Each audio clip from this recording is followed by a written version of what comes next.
Gospel according to Mark.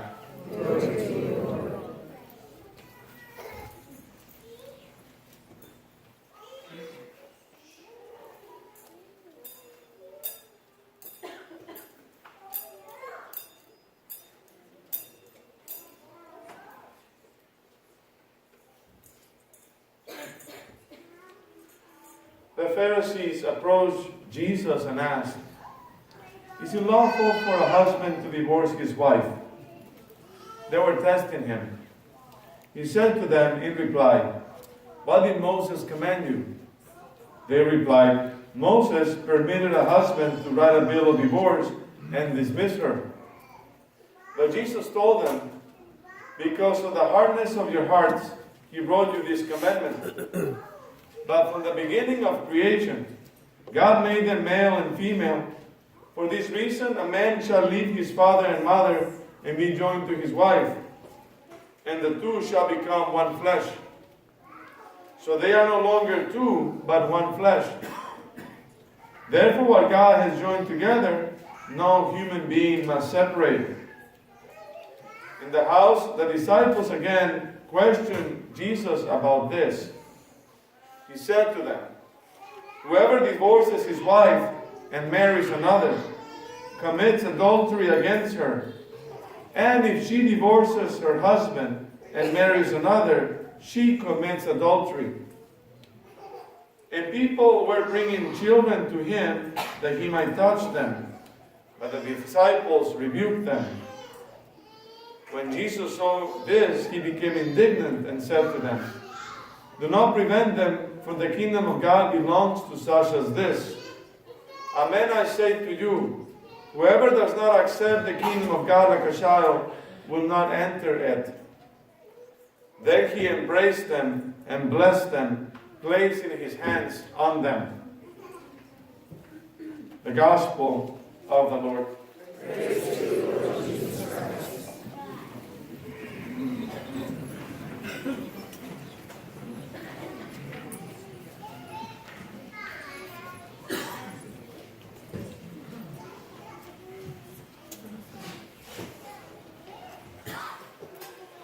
It is not good for the man to be alone.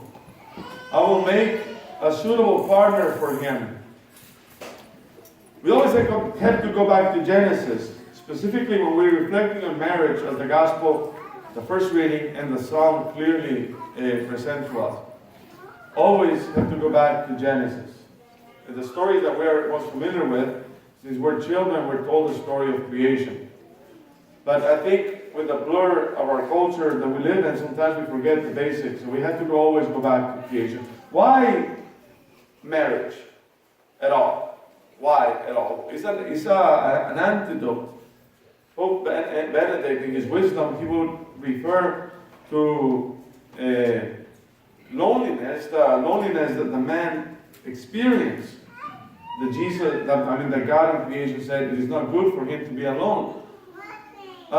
Loneliness, extreme loneliness, as a way of explaining hell. Hell is loneliness.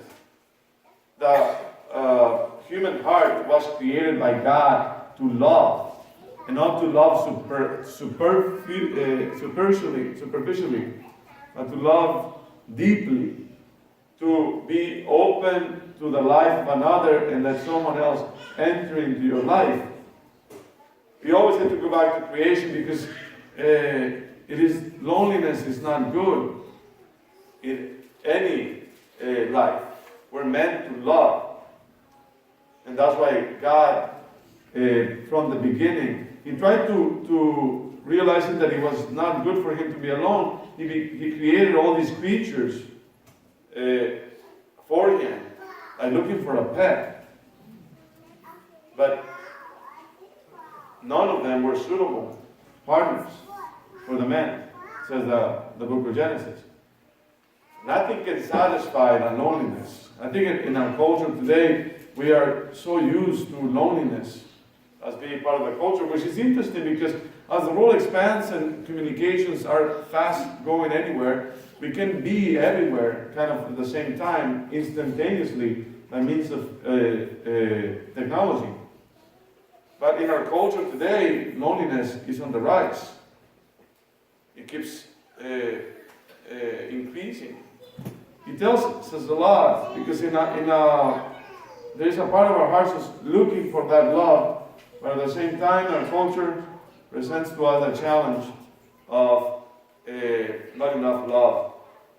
We want a love that is lasting, faithful, and conscious, stable and fruitful. That is increasingly looked down upon by the culture today. It is no coincidence that the most advanced societies in our world today are the very ones which have the lowest birth rates, the highest percentage of abortions, divorce, suicide, and social and environmental problems. Because how do we cope with loneliness if we do not find lasting love?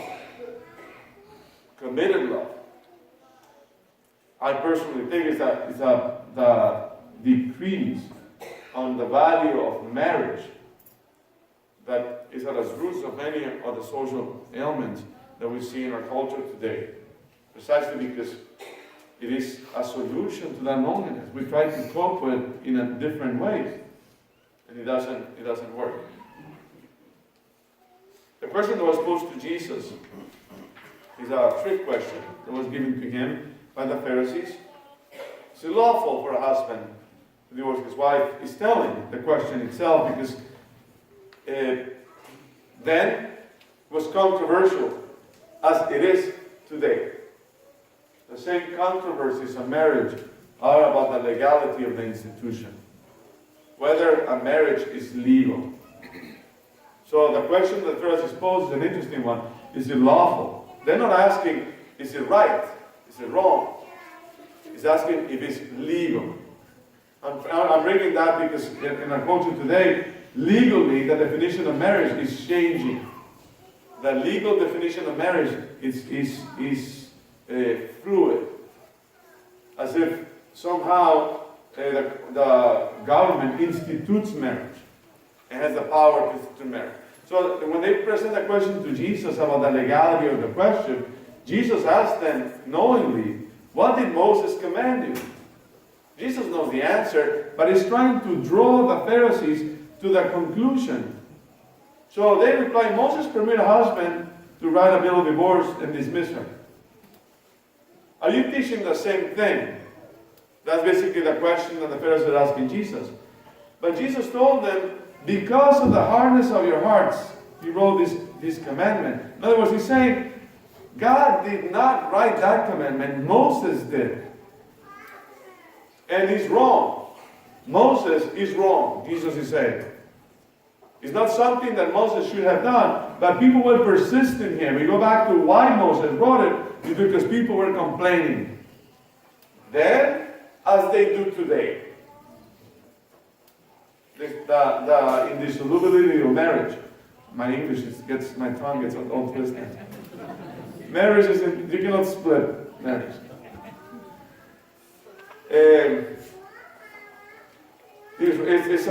Moses, I can see the pressure. I think bishops feel the same pressure. You know, hopefully my bishop will not see this sermon. He's too busy. But I think bishops have a problem with that. And so sometimes bishops, they don't like people complaining in their office, so they want to give an answer. And they're very vague, but the gospel is very clear. Jesus is very clear. In the beginning, it was not so. So it takes us back to the beginning. And it challenges us. Because Jesus is saying, this is a restoration of the plan of God in regards to marriage. It was distorted through Moses, but we're going to bring it back to what God said at the beginning as to what marriage is. Marriage is not a legal transaction, but it's an institution that comes forth from creation. In the beginning, God made them male and female. And He instituted the sacrament of marriage then and raised it to the level of sacrament in Jesus. So it is a sacrament today. It is an institution from nature. That means we have no law over nature that we can change marriage into something that isn't natural. We cannot define it again against its own nature. Nor can we allow polygamy either, or other unnatural things to creep into the marriage itself. It's very defining. One of these days, maybe I'm throwing this at Josh, but one of these days I would like to give a seminar on marriage and the details of marriage where children are not there. Or the morality of marriage. I cannot talk about men here because we have mass and there are children around. I'm a moral theologian too, I have a degree on that. So I think it's very important. So when you see the ad, get the hint, get a babysitter and come over. Because there are pollutions that enter into marriage in our culture today that create even married life and make it unchaste. But we can elaborate at some other point. But because it has to go back to the natural order in which God created things, that's where marriage is founded. Otherwise, when we reduce marriage basically to the ability to just have sex with someone, we're reducing it from what God wanted it to be, which is a symbol of God's love between Him and His people. You know, when we think of the ethics of marriage, we need to see what God and the way that God gives Himself to His people. Jesus gave Himself to His wife, that is the church. So Jesus goes back to marriage, and from the beginning, God made them male and female. He created them. That's the natural order of marriage. So they're no longer two, but one flesh, Jesus says. Apparently people had a hard time then, as they have a hard time now about it. The institution of marriage right now is in crisis. Not only because it's questioned the legality or all those things, the increased number of divorce is a scandal. So people say, in order to avoid divorce, we just don't get married. But we don't listen to ourselves. There is a part of us that want the lasting union between a man and a woman, the lasting union of love that requires a lot of work. Those of you who are married, you know how much work it takes. It's a constant work. You can make it second priority in life. It has to be the first priority in life is marriage. And then children. You know? Some of the crises that I perceive in marriages as a pastor in the practical world come usually because of negligence, I think, in entering the sacrament of marriage. Negligence. People jump into it too quick. And I'm not talking about marriage, living together. It's just 3 weeks and they're living together. We see that as normal, you know, as something that it should be done. Like what the people call trial marriages. We gotta try it for a few months. If it doesn't work out, it doesn't work out. We forget that when people give each other as husband and wife, they're giving each other. A part of you is given to the other person. That's why there has to be a process of getting to know the person. To walk towards intimacy, as opposed to just jumping into it. Walk to it. A man and a woman meet each other, and there is a period of getting to know each other. Then you gotta walk slowly, you know. I'll tell you why in a little bit. Some of you may not like it, but apparently the apostles had the same issue, so they questioned Jesus about this, and Jesus reconfirms. How important it is to enter into that union that cannot be broken by anyone. How important it is. So, Some people tell me, Father, there's too much paperwork, let's just do it quick. If we just take the hurdles out, people will get married faster. Not so quick. Why? Because it is your life. I worry about people's lives because it's your life. You're entering into this life, and as you enter into this life, you're going to experience this person for the rest of your life. You're going to make sure that there is a discernment process. So the church, instead of saying, let's do just a quick, what's the fastest marriage preparation program, Father? I worry when I hear that. Because think about this. Our marriage preparation program is 20 hours in our parish. The main program is 20 hours. Even if you've been married for 15 years, I'm going to put you through that program. If you've been married civilly or living together. Why? Because the secular concept of marriage is very different than a Christian Catholic marriage. So I want couples to go to this program. And sometimes people say, I don't find 20 hours in my schedule. Can we just do it in 2 hours? Think about this. How many hours are you going to spend learning the choreography for your wedding day? People put days at a time just learning how to dance that day. Hours of dancing just to memorize the choreography so it comes out right on Facebook. And then the wedding is done and you're stuck with this person for the next 50 years. And you didn't think much about it.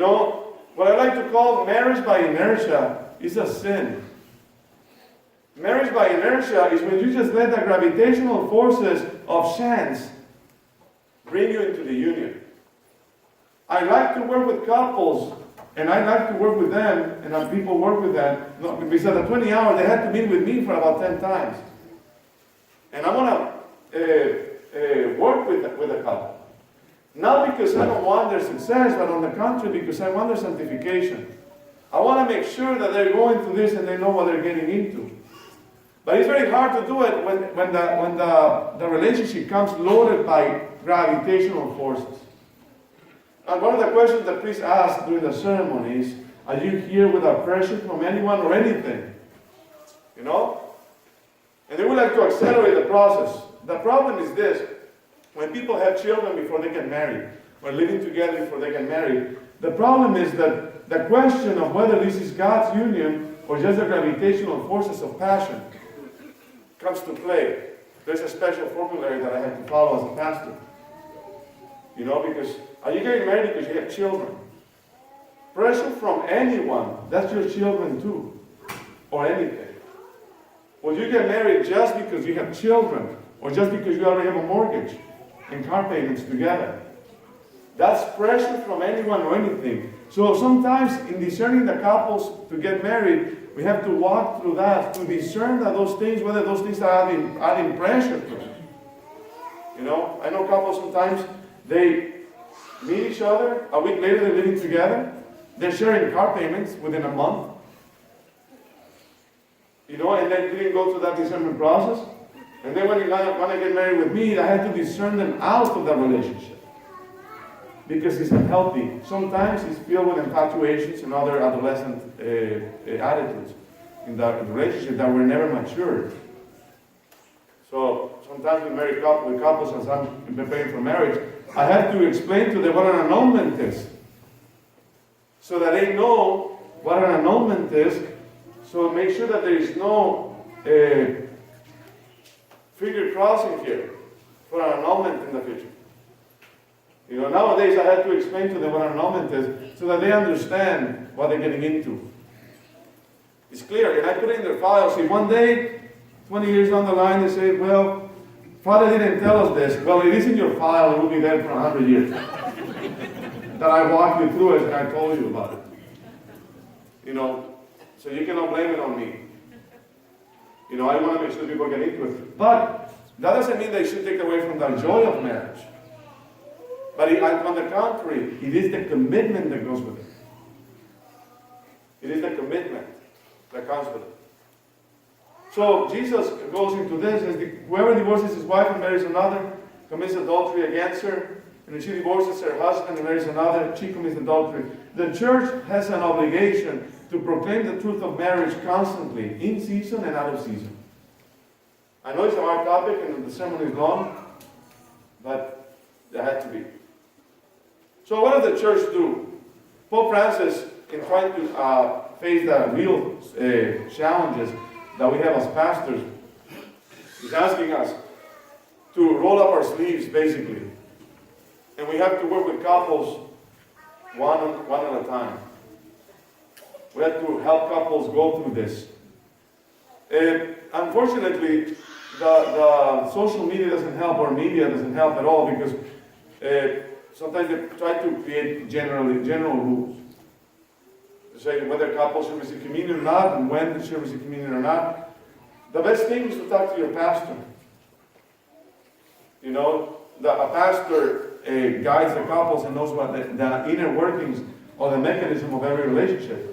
The church doesn't want to create a blanket solution to it.